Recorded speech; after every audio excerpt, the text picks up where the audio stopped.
ప్రభువైన యేసుక్రీస్తు నామములో కూడి వచ్చిన మీ అందరికీ కూడా నా హృదయపూర్వక తెలియజేస్తూ ఉన్నాను. ఈరోజు దేవుడు మనకు అనుగ్రహించినటువంటి ఈ సమయాన్ని బట్టి మనం ఆలోచన చేయగలిగితే మనం ఈ భూమి మీద బ్రతికి ఉండడానికి కారణం ఎవరు అని అడిగితే దేవుడు అని చెప్తాం. ఇంకా మనం ఆరోగ్యంగా ఉన్నాము అని అంటే ఖచ్చితంగా మన దేవుడు అని చెప్పవలసిన అవసరత ఎంతైనా కూడా మనకు ఉన్నది. ఏం చేసినా దేవుడు దేవుడు అని చెప్పగలిగినటువంటి స్థితి ఎప్పుడైతే మనకు వస్తుందో అప్పుడు దేవుని యందు ఉన్నటువంటి భయము భక్తి మనకి లోపల నుంచి ఏం చేస్తుందనంటే హెచ్చరిస్తూ ఉంటుంది. కానీ ఈరోజు మనం భయభక్తులు కలిగి ఉన్నాము అని అనుకుంటున్నాం, కానీ పూర్తిగా దేవుని యందు భయభక్తులు కలిగి ఉన్నామా? హృదయపూర్వకంగా దేవునికి భయపడుతూ ఉన్నామా? హృదయపూర్వకంగా ఆయన ఆజ్ఞలను గైకొనుచున్నామా అని ఆలోచన చేసుకున్నానికి ఈరోజు మనం ప్రయత్నం చేద్దాం. ఒకవేళ లూకా సువార్త చదవబడిన వాక్య భాగానికి గనక మనం వెళ్ళగలిగితే, క్రీస్తు ప్రభువు బ్రతికి ఉన్నటువంటి రోజుల్లో ఆయన ఊరూరా కూడా సువార్త పరిచర్య చేస్తూ వెళుతూ ఉన్నప్పుడు ఒక సందర్భం ఎదురైన సంగతిని మనం ఆలోచన చేద్దాం. లూకా సువార్త 10వ అధ్యాయము 25వ వచనానికి గనక మనం వెళ్తే, ఇదిగో ఒకప్పుడు ధర్మశాస్త్రోపదేశకుడు ఒకడు లేచి, బోధకుడా, నిత్య జీవమునకు వారసుడనగుటకు నేనేమి చేయవలనని ఆయనను శోధించుచు అడిగెను. అంటే వచ్చినటువంటి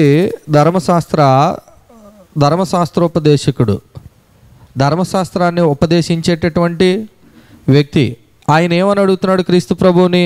నిత్య జీవానికి వారసుని అవ్వాలని అంటే నేనేం చేయాలి అని అడుగుతున్నాడు.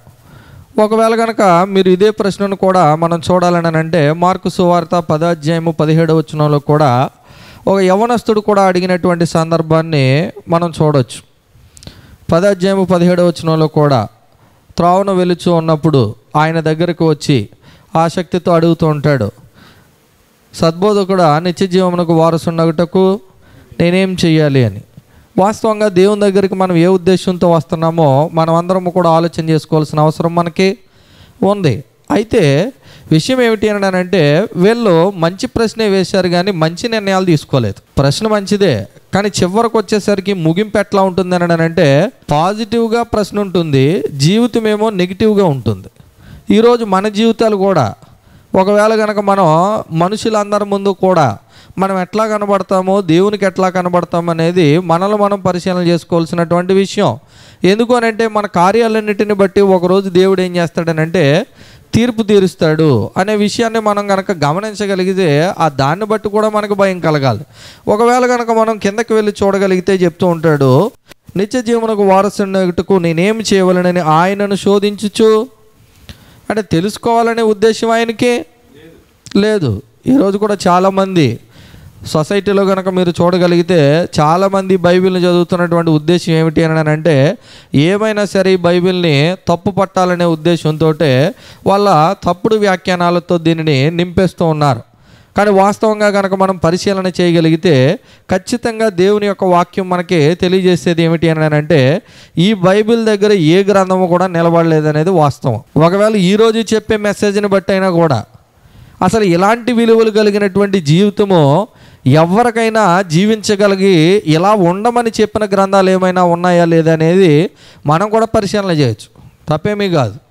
కానీ మనం పరిశీలించినటువంటి గ్రంథంలో మనం దేవునికి ఎంత దగ్గరగా ఉన్నామనేది మనల్ని మనం కూడా పరిశీలన చేసుకోవాలి.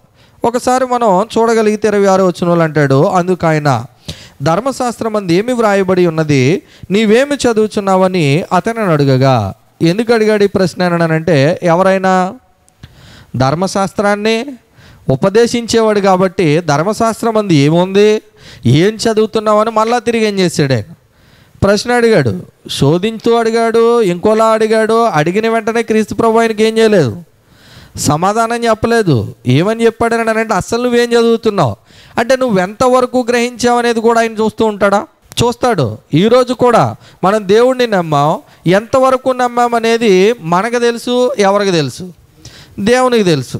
కొన్నిసార్లు మన క్రియలను బట్టి మన చుట్టూ ఉన్నవారికి కూడా తెలుస్తుందా తెలీదా? ఈ మూడు విషయాలే బట్టి కనుక మనం పరిగణనలో కనుక తీసుకొనగలిగితే మనమేంటి, మన జీవితం ఏంటి అనేది స్పష్టంగా మనకు అర్థమవుతూ ఉంటుంది.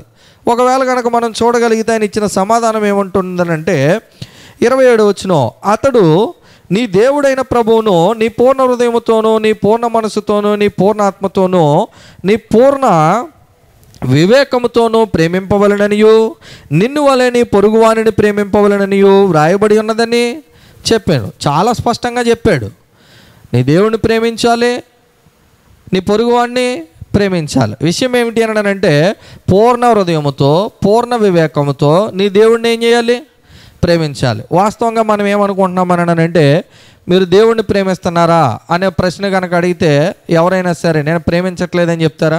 పేతురును కూడా క్రీస్తు ప్రభు అడిగినప్పుడు, పేతురు నీవు నన్ను ప్రేమించుచున్నావా అని అడిగితే ఎస్ ప్రభువా నేను నిన్ను ప్రేమిస్తున్నాను అని అడిగాడు అని చెప్పాడు. అలాగే రెండోసారి అడిగాడు. మూడోసారి అడిగేసరికి ఆయనకి ఏం పుట్టింది?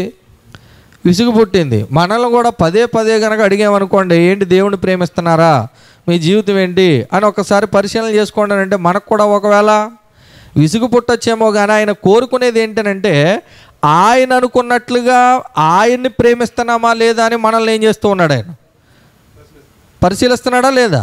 ఈరోజు మనం కోరుకున్నట్టుగా మనం దేవుణ్ణి ప్రేమిస్తున్నాం అనేది కాదు, ఆయన కోరుకున్నట్టుగా ఆయన్ని ప్రేమిస్తున్నామా లేదా అనేది ప్రశ్న. కాబట్టి ఆ ప్రశ్నను మనం రివీల్ చేసుకోవాల్సినటువంటి అవసరం ఎంతైనా కూడా మనకి ఉన్నది.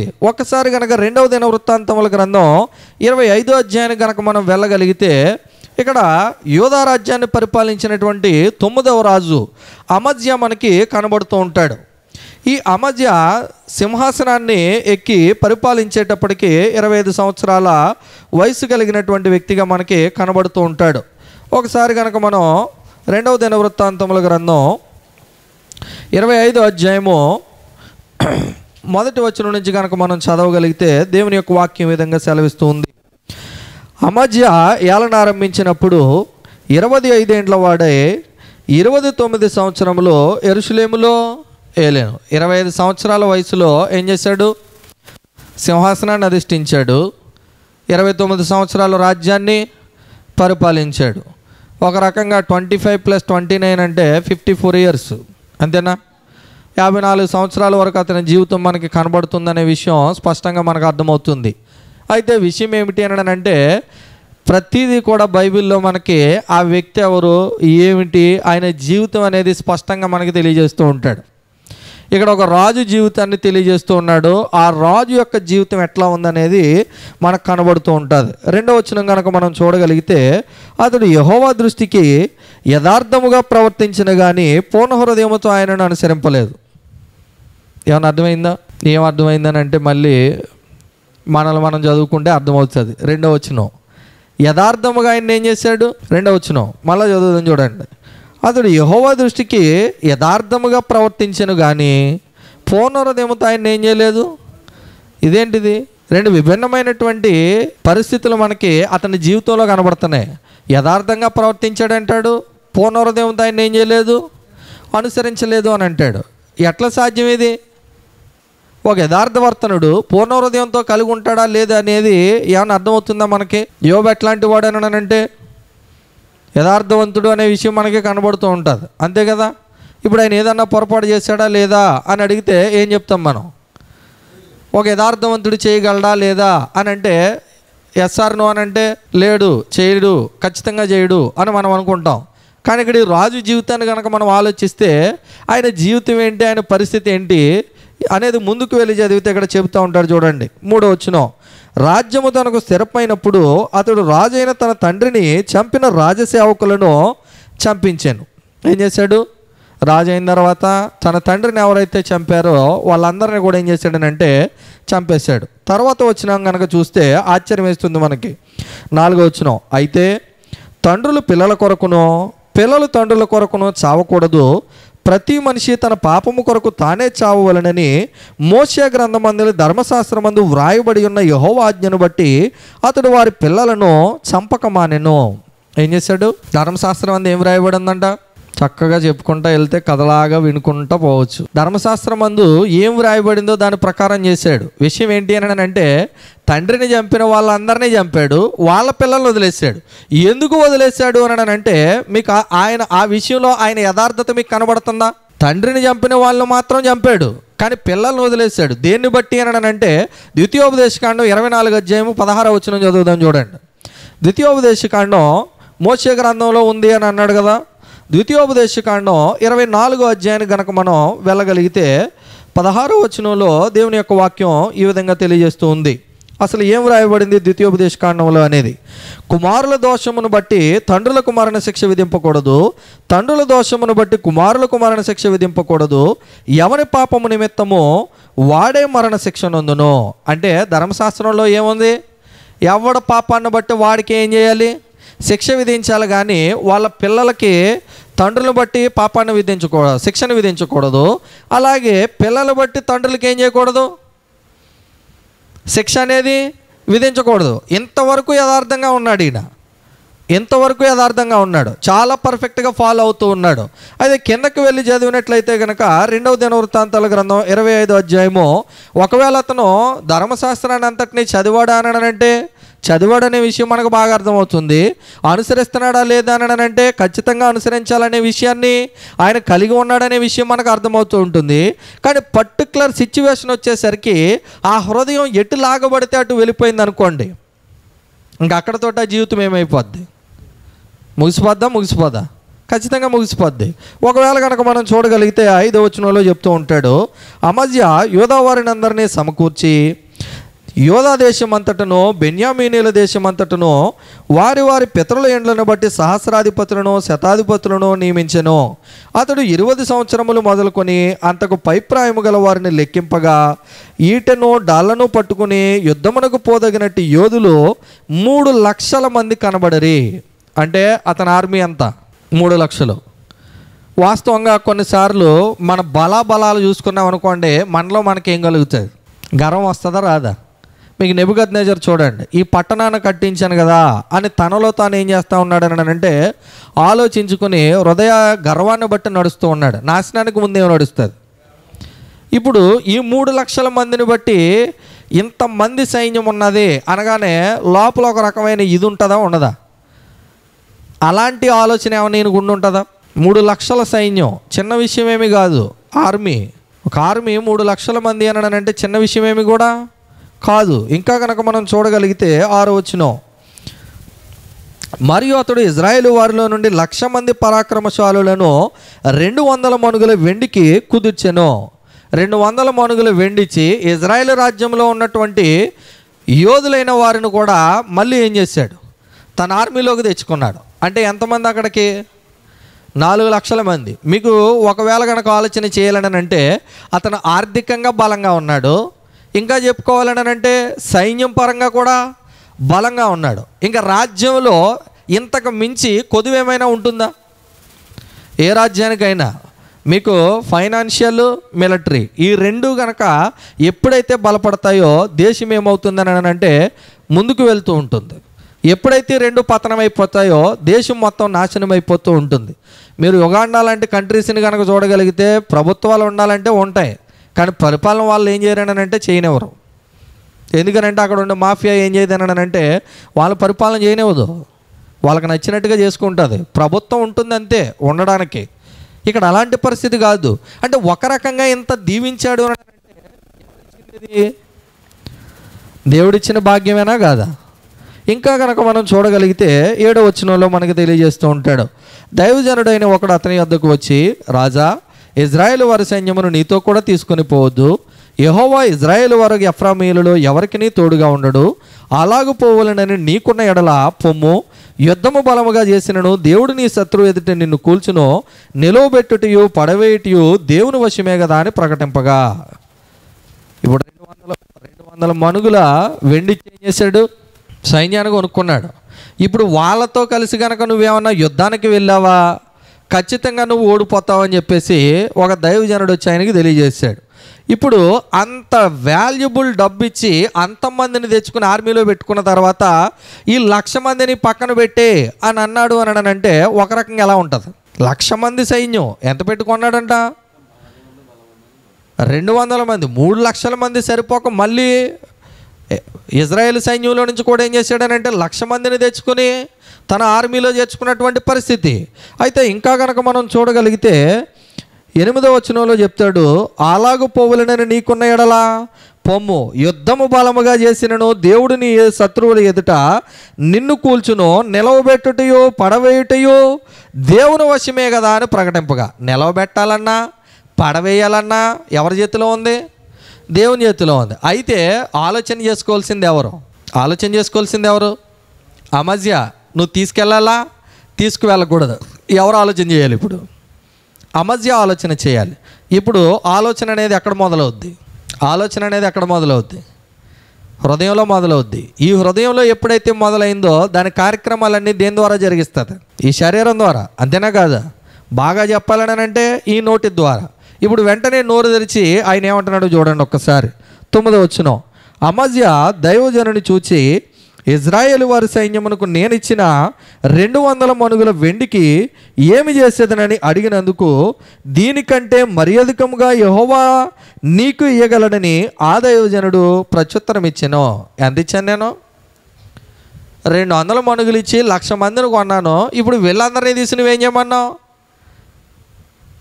పక్కన పెట్టి నువ్వు యుద్ధానికి వెళ్ళు అని అంటున్నావు. ఇప్పుడు ఒకవేళ కనుక పెడితే ఏంటి పరిస్థితి అని ఒక ప్రశ్న లేవనెత్తాడు. లేవనెత్తగానే దైవజనుడు అన్నాడు, ఇంతకంటే ఎక్కువ ఎవరు ఇవ్వగలరు?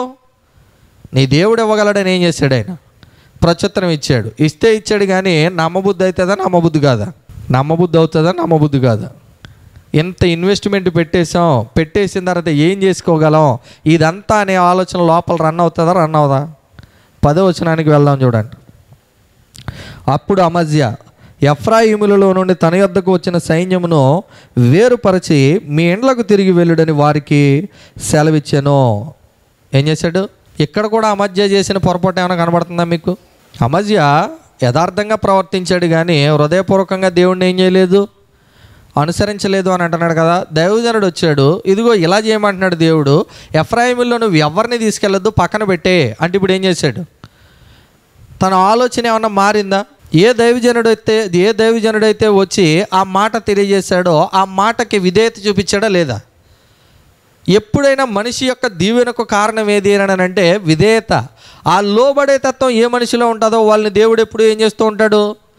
దీవిస్తూనే ఉంటాడు. ఇక్కడ అమజ్యాన్ని కనుక మనం చూడగలిగితే చెప్పడమే వచనంలో మొట్టమొదటి ఏమంటాడు అంటే, ఇదిగో యథార్థంగా ఉన్నాడు కానీ ఆయన ఏం చేయలేదు, హృదయపూర్వకంగా అనుసరించలేదు అని అంటాడు.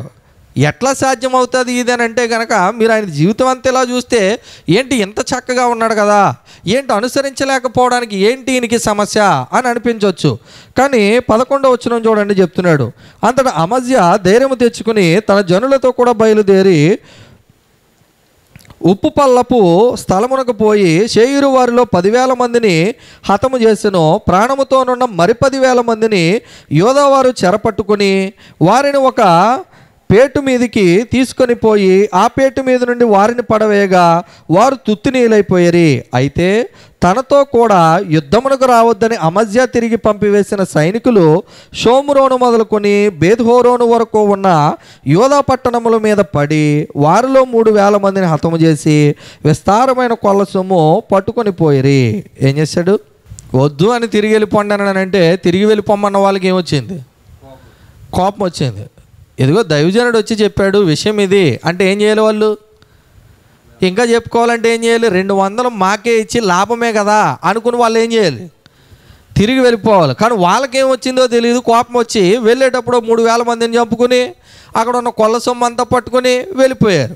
తర్వాత సందర్భం కనుక మనం చూడగలిగితే 14వ వచనంలో చూడండి, ఇక్కడే అమజ్యా జీవితం తిరగబడిపోద్ది. 14వ వచనం కనుక మనం చూడగలిగితే, అమజ్యా ఎదోమీయులను ఓడించి తిరిగి వచ్చిన తర్వాత అతడు షేయూరు వారి దేవతలను తీసుకుని వచ్చి తనకు దేవతలుగా నిలిపి వాటికి నమస్కరించి ధూపము వేసెను. మొదలైపోయింది జీవితం. మనిషికి ఎప్పుడైనా సరే ఏదైనా ఒకటి సాధించాము అనేసరికి లోపల ఏం మొదలవుద్దని అంటే ఒక గర్వం అనేది మొదలవుద్ది. ఎప్పుడైతే మొదలైందో అతను పడిపోవడానికి అదే కారణమవుద్ది. అందుకే దేవుడు ఆ ఇజ్రాయేలీయుడు వచ్చి ఇదిగో ధర్మశాస్త్రోపదేశకుడు ఆయన యొద్దకు వచ్చి నిత్య జీవానికి వారసుని అవ్వాలంటే నేనేం చేయాలి అని అడగగానే ఆయన ఏం చెప్తూ ఉన్నాడు? నీ పూర్ణ హృదయంతో నీ దేవుడిని ఏం చేయి అంటే అర్థమైంది ఏంటనంటే ఆయన ఏం చెప్తే అదే చేయి. ఆయన చెప్పిన దానికి నువ్వు కుడికి కానీ ఎడమకి కానీ ఏం చేయకూడదు, తిరగకూడదు, నువ్వు కుడికి కానీ ఎడమకు కానీ తిరగకూడదు. ఏం చెప్తుందో ఎగ్జాక్ట్గా ఆయన ఏ ఆజ్ఞ మీద నిలవబడమన్నాడో అదే ఆజ్ఞ మీద ఏం చేయాలి, నిలవబడిపోవాలి. కానీ ఇప్పుడు అమధ్య ఏంటి అంటే ఎదోమీయులను చంపి తిరిగి రాగానే అతనిలో ఒక అహం మొదలైంది. ఎప్పుడైతే మొదలైందో ఏమయ్యాడు, ఆ దేవతలను తెచ్చి ఈయన దేవతలుగా నిలిపి ఆయన ఆరాధించడం అనేది మొదలుపెట్టాడు. విగ్రహారాధనని దేవుడు ఎప్పుడు కూడా అంగీకరించాడు. ఇంతవరకు తన తండ్రిని చంపినటువంటి వ్యక్తులను చంపి వాళ్ళ పిల్లలను వదిలిపెట్టాడు. ఆ వాల్యూ ఎలా ఉంది? ధర్మశాస్త్ర ప్రకారమే ఉంది. దైవజనుడు వచ్చి ఇదిగో ఈ యుద్ధానికి నువ్వు వెళ్తున్నావు, వెళ్ళేటప్పుడు ఎఫ్రాయిములో నువ్వు ఎవరిని కూడా నువ్వు తెచ్చిన వారిని ఎవరిని తీసుకెళ్ళవద్దు, పక్కన పెట్టే అని అంటే ఏం చేశాడు? అంతవరకు బాగానే ఉంది. కానీ ఎప్పుడైతే ఎదోమీయుల మీద యుద్ధం చేసి వెనక్కి తిరిగి వచ్చాడో వెంటనే ఆయన హృదయం ఏమైంది ఏంటో తెలీదు. పాత నిబంధన అంతా చదివితే మనకి వాళ్ళు ఎక్కడికి వెళ్ళి ఏదన్నా చేసి వచ్చిన వెంటనే వచ్చేటప్పుడు ఏం తెచ్చుకుంటూ ఉంటారు, ఏదో ఒక విగ్రహాలు తెచ్చుకుంటూ ఉంటారు. మీకు ఆశ్చర్యకరమైన విషయం ఏంటంటే మీరు బాగా ఆలోచన చేయండి. యాకోబు కూడా తిరిగి వచ్చేటప్పుడు రాహేలు ఏం చేసింది, ఓ గృహదేవతను తెచ్చి మొత్తం మీద కల్లోలం సృష్టించింది. విషయం ఏమిటి అని అంటే మళ్ళీ దాన్ని దాచిపెట్టడానికి ఇంకొక అబద్ధం ఆడి ఆమె కూర్చున్న స్థలంలో కప్పెట్టేసి నేను కడగా ఉన్నాను, దయచేసి నువ్వు నన్ను ఏం చేయొద్దు, ముట్టుకోవద్దనే విషయాన్ని తెలియజేసింది. ఒకవేళ గనక ఆ విగ్రహమే గనక ఆ రోజు దొరుకుంటే భర్త యాకోబు పరిస్థితి ఏంటి నువ్వు నన్ను ఇలాగ అవమానపరుస్తావేంటి, నీ దాంట్లో నుంచి నేను చిల్లిగవ్వ కూడా నేనేం చేయలేదు, తీసుకొని రాలేదు, నేను 20 సంవత్సరాలు ఎలా కొలువు చేశానో నీకు తెలీదా అని చెప్పేసి అని అంటాడు. కానీ విషయం ఏంటంటే భార్య చేసిన పని ఏదో ఒక చోట ఎందుకో తెలియదు, కానీ ఎక్కడో ఒక్క చోట మనం ఫెయిల్ అయిపోతాం అనుకుంటాం. మనం ఎవరి దృష్టికి యథార్థంగా ఉన్నాం? నా దృష్టికి నేను యథార్థంగా ఉన్నానని అనిపిస్తుంది అంతే. కానీ ఎవరి దృష్టికి కనబడాలా యథార్థత? ఎప్పటి వరకు? మరణం వరకు కనబడవలసినటువంటి పరిస్థితి ఎవరి మీద ఉందని అంటే ప్రతి ఒక్కరి మీద కూడా ఉంది. ఇజ్రాయేలీల్లో ఉన్నటువంటి రాజులను కనుక మీరు చూడగలిగితే పాత నిబంధన అంతా కూడా తన తండ్రి అయిన దావీదు వలె ఇతడు ఇలా లేడు అని చెప్పుకుంటూనే వెళ్తూ ఉంటారు. అంటే ఆ యథార్థత అనేది ఎక్కువ మందిలో కనబడకుండా పోతుంది. ఆయన ఆరాధించినట్లుగా, ఆయన ఆలోచన చేసినట్లుగా, మిగిలిన రాజులు ఆలోచన చేసినట్లుగా మనకి కనిపించదు ఎక్కడా కూడా, ఎక్కడో రేరుగా ఒక వ్యక్తి దగ్గర తప్ప. అంటే ఒకవేళ కనుక మనం ఆలోచన చేస్తే మనం కూడా మన దేవుణ్ణి ఆరాధించేటటువంటి విషయంలో ఆ పూర్ణ హృదయము అనేది మనలో ఉందా లేదా? ఇక్కడ అమజ్య కూడా యథార్థంగా ఉన్నాడు, కానీ దేవుణ్ణి అనుసరించే విషయంలో మనం కూడా కొన్ని పాటించి కొన్ని ఏం చేస్తాం, పక్కన పెడతాం, వదిలేస్తాం. కొన్ని పాటించి కొన్ని వదిలేస్తే అది పూర్తి అవ్వదు. పర్ఫెక్ట్ హార్ట్ అని అంటాడు ఇంగ్లీష్లో. పూర్ణ హృదయం అన్నదాన్ని ఏమంటాడని అంటే పర్ఫెక్ట్ హార్ట్. అంటే పర్ఫెక్ట్ హార్ట్ అనడంటే పర్ఫెక్ట్ మ్యాన్ అంటారు చూసారా? మీరు ఎప్పుడైనా రేమాండ్స్ అడ్వర్టైజ్మెంట్ చూసారా? ఎప్పుడైనా రేమాండ్స్ ఏ కంప్లీట్ మ్యాన్ అని అంటాడు. కంప్లీట్ మ్యాన్ అని అంటే ఆ సూట్ వేస్తే ఆ మనిషి ఏమవుతాడని, పరిపూర్ణుడు అవుతాడని. సూట్ వేస్తే అడ్వర్టైజ్మెంట్ భలే ఉంటుంది అది. ఇప్పుడు మనం దేన్ని వేసుకుంటే మరి మనం అంటే ఏ విషయాలు చేస్తే మనం పరిపూర్ణులం అవుతాం? దేవుని ఆజ్ఞలను అనుసరిస్తే, ఆయన్ని ఆరాధించే విషయంలో పూర్ణ హృదయంతో ఖచ్చితంగా మనం ఏం చేయాలి? ఆరాధించవలసిన అవసరం ఉందా లేదా? ఇటు కానీ అటు కానీ తప్పిపోయే పరిస్థితులు ఎట్టి పరిస్థితుల్లోనూ మనకి రాకూడదు. ఈరోజు ప్రపంచంలో ఈ సమస్య అనేది ఎక్కువైపోయింది. ఒకవేళ అక్కడ పాత నిబంధనలో కనుక మనం విగ్రహాలను ఆరాధించినట్లుగా కనుక మనం చూడగలిగితే, నేడు కొత్త నిబంధనలో ఉన్నటువంటి పరిస్థితులు కావచ్చు, లేకపోతే క్రైస్తవులు కావచ్చు, వీళ్ళు చేసినటువంటి పనులను కనుక మనం చూడగలిగితే ఖచ్చితంగా కొత్త నిబంధనకు వచ్చేసరికి కూడా వాళ్ళు కూడా తప్పిపోయినట్లుగా కనబడుతుందా? కనబడదా? విగ్రహార్పితాల దగ్గర పెట్టింది తినడానికి యెజబెల్ అనే స్త్రీని నువ్వేం చేస్తూ ఉన్నావు, ఉండనిస్తున్నావు అని చెప్పేసి అని అంటాడు. నికోలాయితుల బోధన అనుసరించే వాళ్ళు ఏం చేస్తున్నారని అంటే నీలో ఉన్నారని తెలియజేస్తూ ఉంటాడు. ఇంకా కొంతమంది మనం గ్రంథంలో అపోస్తల కార్యాలు కూడా స్టడీ చేస్తే సున్నతి పొందితేనే కానీ నువ్వేం చేయడానికి లేదు, బాప్తిసం పొందడానికి లేదు అని చెప్పి ఇలా రకరకాల బోధలు ఇప్పుడు కూడా చాలామంది అడుగుతూ ఉంటారు. ఏమని అడుగుతారంటే, మొన్నే ఒక సహోదరులు ప్రశ్న అడుగుతూ ఉన్నారు. ఆదివారం ఎన్ని ఆరాధనలైనా పెట్టుకోవచ్చండి, పెట్టుకున్న తర్వాత ఏ ఆరాధనకైనా మేము మాకు నచ్చినప్పుడు పాల్గొవచ్చండి అని అడుగుతున్నారు. అంటే దాని అర్థం ఏంటి? వాళ్ళకి నచ్చినప్పుడు వచ్చి ఆరాధన చేసుకుని వెళ్తారు. అంటే ఒక 9 గంటలకు ఒక ఆరాధన, 11 గంటలకు ఒక ఆరాధన, 1 గంటకు ఒక ఆరాధన పెట్టారు. ఇప్పుడు వీళ్ళకి ఎప్పుడు ఖాళీ ఉంటే అప్పుడు వెళ్ళి ఏం చేస్తారు? నిజంగా డ్యూటీ కూడా అలాగే చేస్తారా? ఈ మధ్యన చాలామంది అంటున్నారు, ఇదివరకులా లేదండి, తమ్ ఇంప్రెషన్ పెట్టేశారు, ఆ తమ్ము టైంకి వెళ్ళి ఏం చేయాలి, వేయాలి అని చెప్పేసి అని అంటున్నారు. మొన్న కూడా ఒక సహోదరుడు చాలా కాలం అయింది కలిసి, ఏంటి ఉద్యోగం ఎలా ఉంది, ఏంటి పరిస్థితి, మరి ఇదివరకులాగా సేవలో ముందుకెళ్ళడానికి ఏమన్నా సమయం దొరుకుతుందా ఏంటి అని అంటే, అన్న ఇదివరకు అయితే అథెంటికేషన్ లేదు, ఇప్పుడు అథెంటికేషన్ పెట్టేశారన్న, బయటికి వెళ్ళకపోతున్నాను అన్నాడు. అంటే దాని అర్థం ఏంటి? టైంకి వెళ్ళి పని చేయాలి, మళ్ళీ రిటర్న్ డ్యూటీ రిలీవ్ అయ్యేటప్పుడు మళ్ళీ ఏం చేయాలి, పని చేయాలి. పని చేయకపోతే ఇదివరకు అయితే ఎవరినో మేనేజ్ చేసి సార్ రాలేకపోతున్నాను తర్వాత వస్తాను అది ఇది అని చెప్పి మాటల ద్వారా పని అయిపోయేది. ఇప్పుడు మిషన్ ఏం చేయలేము, మిషన్ని మేనేజ్ చేయలేరు కదా, మేనేజ్ చేసే పరిస్థితి లేదు కాబట్టి ఖచ్చితంగా చచ్చినట్టు ఏం చేయాలి, డ్యూటీ పెట్టాలి. నిజంగా అలాంటి చిప్ ఏదైనా కనుక దేవుడు మన బ్రెయిన్లో పెట్టున్నాడు అనుకోండి, ఎలా ఉండేది? నువ్వు అటెండ్ అవ్వలేనప్పుడల్లా నీ లోపల ఏదో ఒకటి ఊడిపోద్దని అన్నాడు అనుకోండి, ఏదో పాటు ఊడిపడిపోద్దని అన్నాడు అనుకోండి, అప్పుడు ఏం చేస్తారు? వాళ్ళు కూడా ఉద్యోగాలు చేసేటప్పుడు ఖచ్చితంగా ఆ టైంకి పనిచేసి రాలేదనుకోండి, ఆ పూట అటెండెన్స్ పడలేదు అని అంటే ఆ రోజు శాలరీ ఏం చేస్తాడు, కట్ చేస్తాడు. పెద్ద పెద్ద జీతాలు ఉన్న వాళ్ళందరూ ఎందుకు వాళ్ళు టైం పంక్చువాలిటీ ఫాలో అవుతారని అంటే, ఇలాంటి రూల్స్ అన్నీ పెట్టి ఒక్క ఆబ్సెంట్ కనుక పడింది అని అంటే ఒక రోజు వేతనం ఎట్లా డిక్లేర్ చేస్తారంటే, సెలవులన్నీ తీసేసి ఓన్లీ వాళ్ళకి వర్కింగ్ డేస్లో మాత్రం ఏం చేస్తారని అంటే ఇన్ని రోజులకి ఎంత శాలరీ అని డిక్లేర్ చేస్తూ ఉంటారు. ఎప్పుడైతే డిక్లేర్ చేస్తారో ఒక్కరోజు శాలరీ 2 లక్షల రూపాయలు అనుకోండి, 25 రోజులకి లెక్క వేయండి, ఒక రోజు శాలరీ ఎంత పోద్ది? 1000 రూపాయలైనా 100 రూపాయల? 10 రోజులకి కనీసం 1,00,000 రూపాయలు వేసుకున్నారనుకోండి, ఒక 2.5 లక్షల జీతం అని అనుకోండి, రోజుకి ఎంత పోయినట్టు? 25 రోజులు డ్యూటీ అంటే రోజుకి ఎంత పోయినట్టు? జస్ట్ ఒక 10 నిమిషాలు వెనకబడి వెళ్ళి పని చేయలేదు, 10 నిమిషాలకి ఎంత పోయినట్టో తెలుసా? 10,000 పోయినట్టు. అంటే నిమిషానికి లెక్క ఎంత? ఎప్పుడు ఆ టైం మనం క్యాలిక్యులేట్ చేయగానే నిజంగా అలాంటి పరిస్థితులు వస్తే మనం ఏం చేస్తూ ఉంటాం, క్యాలిక్యులేట్ చేస్తూ ఉంటాం. దేవుని దగ్గర ఎప్పుడైనా అలాంటి క్యాలిక్యులేషన్ ఉందా మనకి? ఆరాధనకు ఆలస్యంగా వచ్చి కూడా ఎప్పుడైనా సరే నేను దేవుడిని ఆరాధించుకోలేకపోయినా హృదయపూర్వకంగా అని ఎప్పుడైనా మనకు అనిపించిందా? టైంకి నేను రాలేకపోయినా, పంక్చువాలిటీ నాకు లేకుండా పోయిందని ఎప్పుడైనా ఆలోచించామా మనం?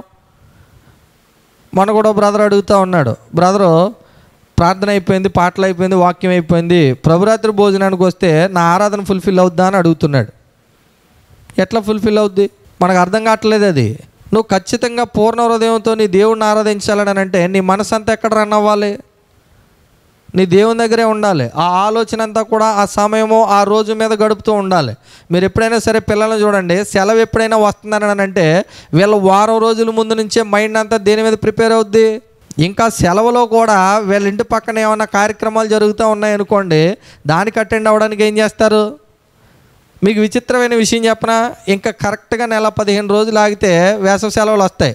ఇప్పుడు నుంచే అమ్మగారి ఇంటికి వెళ్ళడానికి ప్లాన్ చేసుకుంటారు. ఇంకా ఎన్ని రోజులు ఉంది? 1 రోజులు. వెళ్ళేటప్పుడు చాలా ఆనందంగా వెళ్తారు, వచ్చేటప్పుడు ఎలా వస్తారు? అమ్మగారి ఇంటి దగ్గర నుంచి అత్తగారి ఇంటికి వచ్చేటప్పుడు చాలా బాధతో వస్తారు. మళ్ళీ ఎప్పటికి వెళ్తామో మా అమ్మోళ్ళ ఇంటి దగ్గర. ఎందుకు అమ్మోళ్ళ ఇంటి దగ్గరికి? స్వేచ్ఛ. అత్తగారింటి దగ్గర ఉంటే ఏముండదు, ఆ స్వేచ్ఛ ఉండదు. మనిషికి కూడా లోకంలో ఉన్న స్వేచ్ఛని వెతుక్కుంటూ ఉంటాడు. దేవుని దగ్గర ఉంటే ఏముండదని కోరుకుంటాడు. అమ్మో దేవుడి దగ్గర ఉంటే స్వేచ్ఛ ఉండదేమో అని ఒక రకమైనటువంటి నెగిటివ్ అభిప్రాయాన్ని కలిగి ఉంటూ ఉన్నాడు. ఈరోజు క్రైస్తవులుగా మనం కూడా దేవుని సన్నిధిలో ఉంటున్నాము అని అంటే ఖచ్చితంగా ప్రతి కార్యక్రమము కూడా, అది సమయం కావచ్చు, లేకపోతే అది ఏ కార్యక్రమం కావచ్చు, నువ్వు పూర్తిగా మనసు పెట్టి ఆ కార్యక్రమాన్ని జరిగించవలసిన బాధ్యత ఎవరి మీద ఉంది? ప్రతి క్రైస్తవుడి మీద కూడా ఉంది. ఒకవేళ నువ్వు ఆరాధనకి కానుకే వేస్తావా, ఆ కానుక కూడా నువ్వేం చేయవలసి ఉంది? హృదయపూర్వకంగా వేయవలసినటువంటి అవసరత ఎంతైనా కూడా ఉంది. ఒకవేళ కనుక మనం ఇంకా చూడగలిగితే ఈ అమజ్యా పాడైపోయినటువంటి పరిస్థితిని కనుక మనం ఆలోచన చేస్తే కేవలం దేవతలను ఆరాధించి ఏం చేశాడనంటే పాడైపోయాడు. దాన్ని బట్టి దేవుడు ఏం చేశాడు అనేది చూద్దాం. చూడండి 15వ వచనం. అందుకొరకు యెహోవా కోపము అమజ్యా మీద రగులుకొనెను. ఆయన అతని యొద్దకు ప్రవక్తను ఒకని పంపగా అతడు నీ చేతిలో నుంచి తన బలమును తన జనులను విడిపింపశక్తి లేని దేవతల యొద్దకు నీవెందుకు విచారణ చేయదు అని అమజ్యాతో అనెను. అతడు అమజ్యాతో మాట్లాడుచుండగా రాజు అతను చూసి, నీవు రాజు యొక్క ఆలోచనకర్తతో ఒకడవైతివా, ఊరుకొనుము, నేను నిన్ను చంపనేలా అని చెప్పగా ఆ ప్రవక్త, నీవు ఇలాగు చేసి నా ఆలోచనను అంగీకరించకపోవడం చూచి దేవుడు నిన్ను నశింపజేయ ఉద్దేశించి ఉన్నాడని నాకు తెలిసే ఉన్నదని చెప్పి ఊరుకొనాడు. ముందు వచ్చినప్పుడు దైవజనుడు వచ్చినప్పుడు ఏం చేశాడు? విన్నాడు. రెండోసారి వచ్చినప్పుడు ఏమంటున్నాడు? చంపేస్తానంటున్నాడు. ఎవరిని? దైవజనుడిని. చెప్పిన విషయం ముందు బాగానే ఉన్నాడు. అంటే ముందుకి తర్వాతకి జీవితం ఏమైపోయింది? ముందు యథార్థంగానే ఉన్నాడు, తర్వాత వచ్చేసరికి తన హృదయం మెల్లగా మారి మారి మారి చివరికి ఏమైందని అంటే దేవతలను అనుసరించడమే కాదు, నువ్వు అనుసరించేది తప్పు అని చెప్పేసరికి ఆయన ఏమయ్యాడు అంటే బాగా హర్ట్ అయ్యి చంపేస్తానన్నాడు. ఎవరిని? దైవజనుడిని. ఒకవేళ కనుక మనం కూడా ఆలోచన చేస్తే దేవుడు చెప్పినట్లుగా కనుక మనం చేయకపోతే ఒకరోజు ఇదిగో ఆయన నాశనం చేయడానికే కనుక ఉద్దేశించాడని అనుకోండి, ఆయన చేతిలో నుంచి తప్పించుకోవడం ఎవడి వల్ల కూడా కాదు. మనం ఏమి చేయలేం. నిలవబెట్టడం ఆయన చిత్తం, పడవేయడం కూడా ఆయన చిత్తం. మొదటే చెప్పాడు ఆయన, నిన్ను పడేయాలన్నా నిన్ను నిలవబెట్టాలన్నా ఎవరి చేతిలో ఉంది? చాలామంది అనుకుంటారు మా చేతిలో ఉందని. ఎవరి చేతిలోనూ లేదు. ఆ 3 లక్షల మంది సైన్యంలోనూ లేదు, అలాగే ఆ ఇజ్రాయెల్లో నుంచి తెచ్చుకున్న 1,00,000 మంది సైన్యంలోనూ లేదు. ఎప్పుడైతే ఆయన గర్వించి ఎదోమీయుల మీద యుద్ధం చేసి గెలిచి తిరిగి వచ్చిన తర్వాత తన హృదయం దేవతల తట్టు తిరిగిపోయింది. అప్పుడే ఆయన ఏమైపోయాడు? పతనం అయిపోయాడు. సొలొమోన్ రాజు కూడా మీరు చూడండి ఎంతమంది దేవతలను ఆయన ఆరాధించాడు అనేది. అతని హృదయం అతని భార్యలు ఏం చేశారని చెప్పాడు, తిప్పివేసిరనే విషయం మనకి కనబడుతూ ఉంటుంది. అతడు వృద్ధుడైనప్పుడు ఇంకా నువ్వేం చేయలేవు, మేము చెప్పినట్టు నువ్వు చేయాలి తప్ప నువ్వు చెప్తే మేము చేసే స్థితిలో లేము అనే పరిస్థితికి సొలొమోను జీవితం వెళ్ళిపోయింది చివరికి. ఈరోజు కూడా మన జీవితాలు కూడా ప్రారంభం బాగానే ఉన్నదేమో, ముగింపుకు వచ్చేసరికి మన జీవితం ఏమైపోద్ది? ఒకసారి ఆలోచన చేసుకోండి. అందుకే అంటున్నాడు, ఏంటి ధర్మశాస్త్రంలో ప్రధానమైన ఆజ్ఞ అని అంటే ధర్మశాస్త్రోపదేశకుడు అంటున్నాడు, పూర్ణ హృదయంతో పూర్ణ మనసుతో నువ్వేం చేయి? నీ దేవుడైన యెహోవాను ప్రేమించు, నిన్ను వలె నీ పొరుగువానిని ప్రేమించు అని అన్నాడు. ఒకసారి లూకా సువార్త 10వ అధ్యాయానికి వెళ్దాం. లూకా సువార్త 10వ అధ్యాయానికి కనుక మనం వెళ్ళగలిగితే దేవుని యొక్క వాక్యం ఈ విధంగా తెలియజేస్తూ ఉంటుంది. 28వ వచనాన్ని కనుక మనం చూడగలిగితే, అందుకు ఆయన, నువ్వు సరిగా ఉత్తరం ఇచ్చితివి, అలాగూ చేయుమో అప్పుడు జీవించదవని అతనితో చెప్పాను. ఏమని చెప్పాడైనా? అలా చెయ్యి, నువ్వు అప్పుడు ఏం చేస్తావు? జీవిస్తావు అన్న వెంటనే ఆయన ఏం ప్రశ్న వేశాడో చూడండి.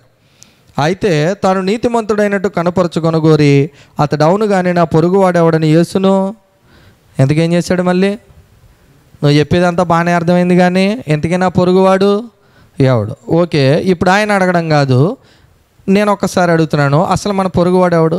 యేసు ప్రభు కూడా మనకి ఇచ్చిన ఆజ్ఞ ఏంటి? నిన్ను వలె నీ పొరుగువాని ఏం చేయి? ప్రేమించు. ఏంటి దాని అర్థం? నిన్ను వలె నీ పొరుగువాని ప్రేమించానంటే మనకు అర్థమవుతుందో లేదో, మనకి ఏ రక్త సంబంధమో లేకపోయినా, మనకి ఏ బంధమో లేకపోయినా, నీ పొరుగువాడు నీకు పరిచయం లేనటువంటి ఒక వ్యక్తితో నువ్వేం చేస్తావని అంటే ఆ బంధాన్ని కలిగి ఉంటావు. ఆ రిలేషన్ అనేది కేవలం ఎక్కడ ఉంటుంది అని అంటే ఒక బ్లడ్ రిలేషన్లో మాత్రమే ఉంటుంది. మీకు బాగా గమనించండి, మీ పిల్లలు కింద పడిపోతే మీరు వెంటనే లేపుతారా? లేపరా? లేపెత్తుకుని అవసరమైతే తుడిచి ఏదన్నా మట్టి ఏదన్నా అంటుకున్నా కూడా దాన్ని మీది ఎంత విలువైన బట్ట అయినా సరే దాంతో తుడిచేసి మీ బిడ్డ ముఖం చక్కగా అందంగా తయారు చేయడమో, ఏడిస్తే తొడవడమో అన్నీ చేసేస్తారా? చేయరా? అదే మీ ఇంటి పక్క బిడ్డే పడ్డాడు, ఇప్పుడు మీ రియాక్షన్ ఏంటి? మీరు వాల్యుబుల్ శారీ కట్టుకుని ఉన్నారు, పట్టు చీర కట్టుకుని ఉన్నారు, మీ రియాక్షన్ ఏంటి? నీ బిడ్డ దగ్గరికి వచ్చేసరికి ఆ పట్టు చీర గిట్టి చీర అంతా కనబడదు. కారణం ఏంటి? లోపల ఉన్నటువంటి ఎమోషన్ అంతా కూడా ఏంటంటే నీకు ఆయనకి కలిగినటువంటి ఆ బాండు, ఆ రక్త సంబంధం. ఇంకా తల్లికి బిడ్డకి ఉన్నటువంటి ఆ రిలేషన్ గురించి వివరించాలంటే ఎవడతరం కూడా కాదు.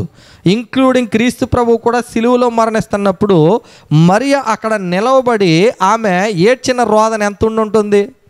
తన కళ్ళ ముందే బిడ్డను సిలువ వేస్తుంటే ఎంత ఇబ్బంది పడినటువంటి పరిస్థితులు కనబడుతూ ఉంటాయి మనకి. ఒకవేళ కనుక మీరు ఆలోచన చేస్తే బైబిల్ గ్రంథం అంతా మనకి తెలియజేసేది, ఇక్కడ ఈ ఉపమానం కూడా క్రీస్తు ప్రభువు చెప్తూ ఉంటాడు. ఏమని చెప్తూ ఉంటాడని అంటే, ఒకడు యెరూషలేము నుంచి యెరికో పట్టణానికి వెళ్తూ ఉన్నప్పుడు దొంగల చేతిలో చిక్కబడ్డాడు.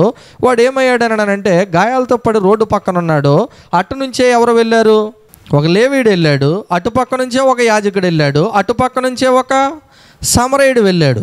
విషయం ఏమిటి అని అంటే, యాజకుడికి దేవుని ఆజ్ఞ తెలుసా లేదా? లేవీయుడికి దేవుని ఆజ్ఞ తెలుసా లేదా?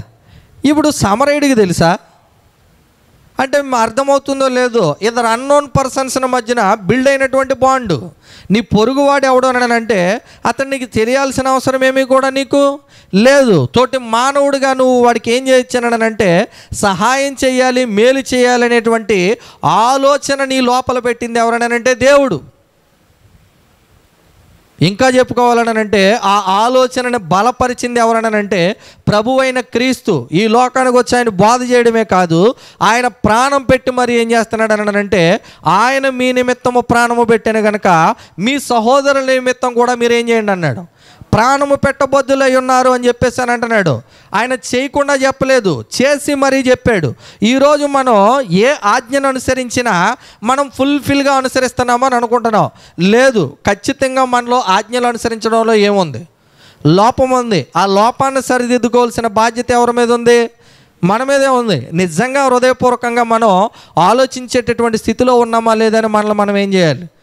పరీక్షించుకోవాలి. అందుకే అంటాడు, యోహాను పత్రికను రాస్తూ తెలియజేస్తూ ఉంటాడు. యోహాను రాసినటువంటి మొదటి పత్రిక 3వ అధ్యాయంలో తెలియజేస్తూ ఉంటాడు. ఎక్కువగా ప్రేమను గురించినటువంటి వ్రాసినటువంటి గ్రంథకర్త ఎవరైనా ఉన్నారా అని అడిగితే మీరు కావాలంటే చూడండి, యోహాను సువార్తను చూడండి, యోహాను పత్రికలను చూడండి. ఏం మాటలు కనబడుతుంటాయి మీకు? ప్రేమ ప్రేమ ప్రేమ. ప్రేమను గురించి ఆయన రాసినంతగా ఇంకా ఏ గ్రంథకర్త కూడా రాయలేదు. ఆయన లవ్ ఎట్లా ఉండాలనేది, ఎవరెవరి మధ్యన ఎట్లా ఉండాలనేది కూడా రాశాడు. ఒక్కసారి కనుక మనం చూడగలిగితే 3వ అధ్యాయానికి మనం వెళ్ళి 18వ వచనంలో చూస్తే ఇక్కడ ఈ విధంగా తెలియజేస్తూ ఉంటాడు.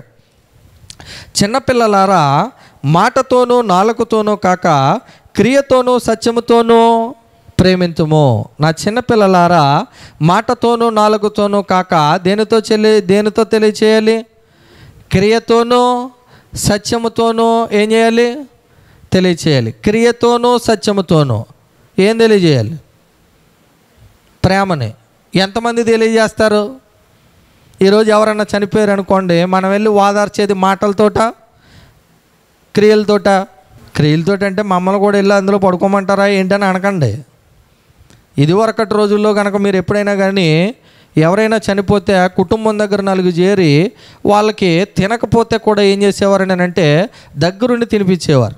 ఈ కాఫీ తాగు, ఈ టీ తాగు, లేకపోతే మంచినీళ్ళు తాగు, ఈ గంజి తాగు, ఏదో ఈ అన్నం ముద్ద నోట్లో పెట్టుకో అని చెప్పేసి ఏదో చెప్పేవారు.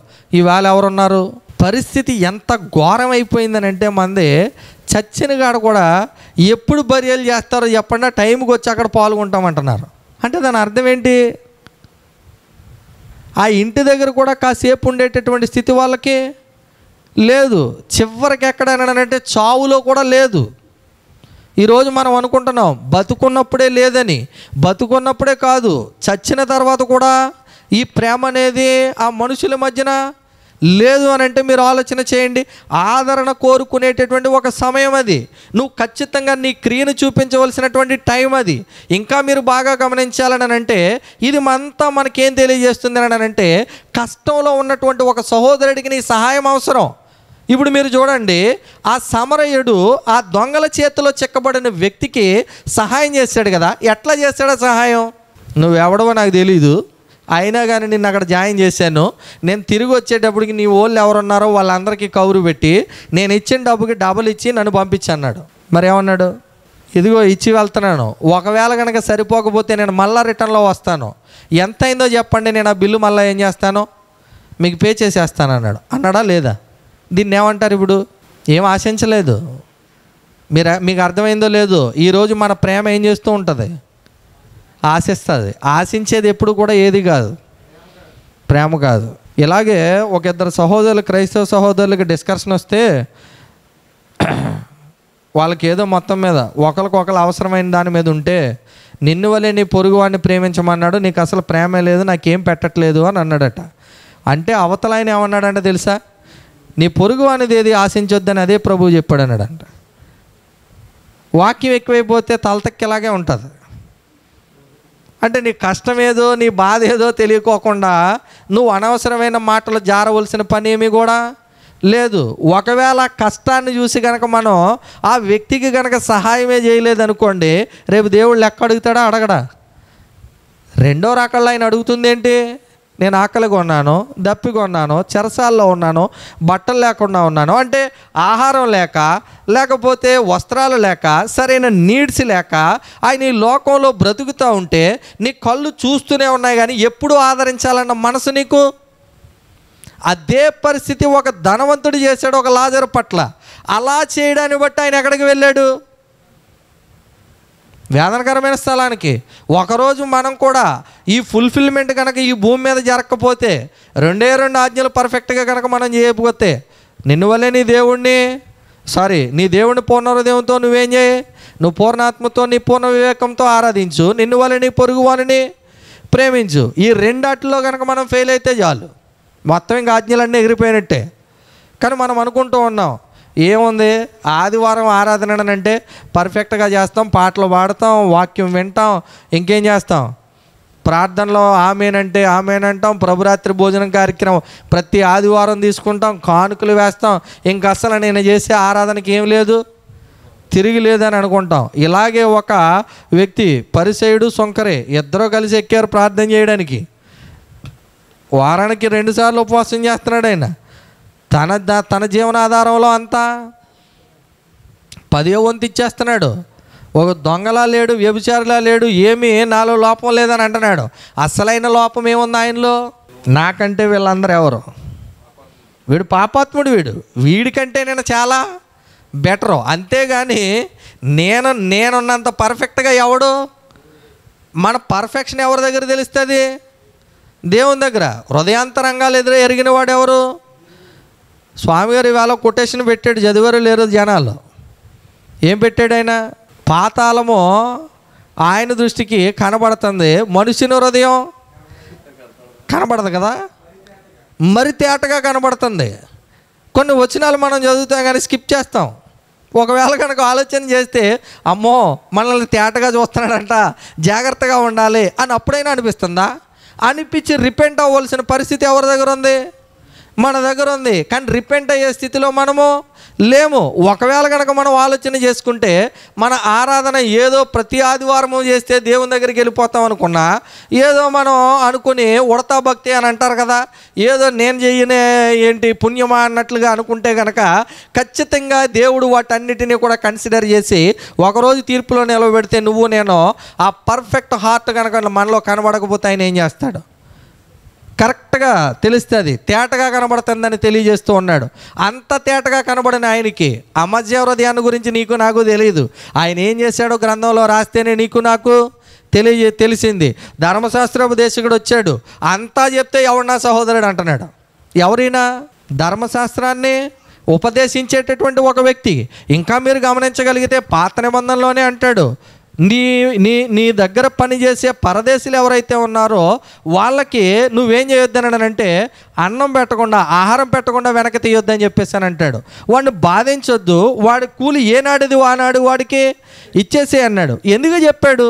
ఒకప్పుడు కూడా నువ్వేమయ్యావు అని అంటే బానిసవయ్యావు, కాబట్టి గుర్తుంచుకో జాగ్రత్త అని చెప్పినప్పటికీ కూడా వాళ్ళు ఏం చేయలేదు. వాళ్ళు వినలేదు, ఆదాం వినలేదు, అమధ్య వినలేదు. ఓకే, వాళ్ళు ఎవరో వినలేదు, మనం ఎవరు విన్నారో వినలేదు అనేది తర్వాత విషయం. వాళ్ళందరూ వినలేదు, పాడైపోయారని చెప్పి మన గ్రంథం హెచ్చరిస్తుంది. కాబట్టి విన్న మనమైనా ఇప్పుడు ఏం చేయాలి? అమ్మో నన్ను నేనేం చేయాలి, సరి చేసుకోవాల్సిన అవసరం ఉంది అని మనల్ని మనం ఏం చేయాలి? చక్కదిద్దుకోవాల్సిన బాధ్యత ఉన్నదా లేదా? కానీ ఈరోజు మనం అందరం అనుకుంటున్నాం, మన దృష్టికి మనం ఎలా కనబడుతున్నాం? మనం నీతిమంతులుగా యథార్థవంతులుగా కనబడుతూ ఉన్నాం, కానీ దేవుని దృష్టికి అన్ని తేటగా కనబడుతూ ఉన్నాయి. కనబడిన ఆయన దేన్ని కూడా ఏం చేయడం అంటే విడిచిపెట్టే పరిస్థితి లేదు. జీవము గల దేవుని చేతిలో పడుట ఏమన్నాడనంటే భయంకరం అనే విషయాన్ని తెలియజేశాడు. కాబట్టి హృదయపూర్వకంగా అనుసరించవలసినటువంటి అవసరత మన మీద ఉందనే విషయాన్ని ఇక్కడ ఎంత స్పష్టంగా తెలియజేస్తాడనంటే 19-20 వచనాలను మనం చూడగలిగితే చెప్తాడు. చూడండి, ఇందువలన మనము సత్య సంబంధులమని ఎరుగుదుము. ఎందువలన? మాటతోనూ క్రియతోనూ చెయ్యాలి, నాలుకతో కాదు, క్రియతో చేయాలి. చేస్తే సత్య సంబంధులమని ఎరుగుదుము. దేవుడు మన హృదయముల కంటే అధికుడై సమస్తమును ఎరిగి ఉన్నాడు గనుక మన హృదయము ఏ ఏ విషయములలో మన యందు దోషారోపణ చేయునో ఆయా విషయములలో ఆయన ఎదుట మన హృదయములను సమ్మతిపరుచుకుందుము. దోషారోపణ చేసిన విషయాలను బట్టి విడిచిపెట్టేస్తాడు ఆయన.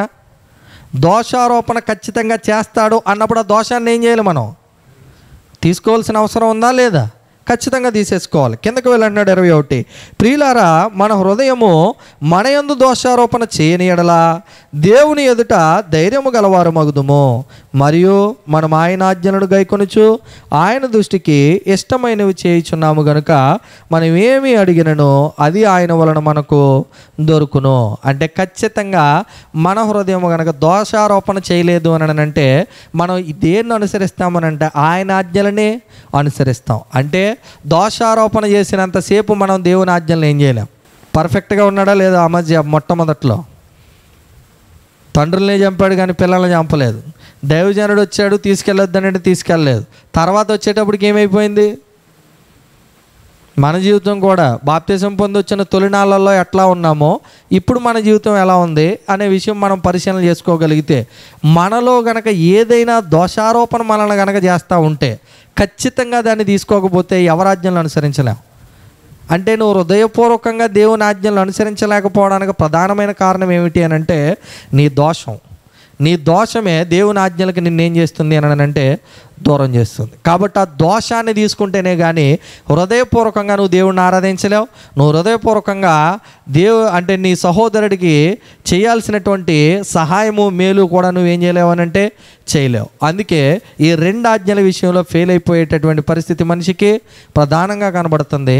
అలా ఫెయిల్ అయిపోకుండా ఉండాలి అని అంటే మన హృదయం ఎట్లా ఉండాలని అంటే పరిపూర్ణత కలిగి ఉండవలసినటువంటి అవసరత ఖచ్చితంగా మన అందరి మీద ఉంది. అలా కలిగి ఉంటేనే మనం దేవుని యొక్క ఆజ్ఞలను ఏం చేయగలం అని అంటే అనుసరించగలం. అటువంటి ధన్యత మనందరికీ దేవుడు అనుగ్రహించేలాగున మనం అందరము కూడా దేవుని యందు భయభక్తులు కలిగి ఆయన ఆజ్ఞలను అనుసరించి హృదయపూర్వకంగా బ్రతకాలని మీ అందరికీ తెలియజేస్తూ నన్ను నేను హెచ్చరించుకుంటూ మిమ్మల్ని హెచ్చరిస్తూ ఉపయోగిస్తున్న మీకు అవకాశం ఇచ్చిన అధ్యక్షులకు నా హృదయపూర్వక వందనాలు తెలియజేస్తూ ముగిస్తూ ఉన్నాను. అందరికీ వందనాలు.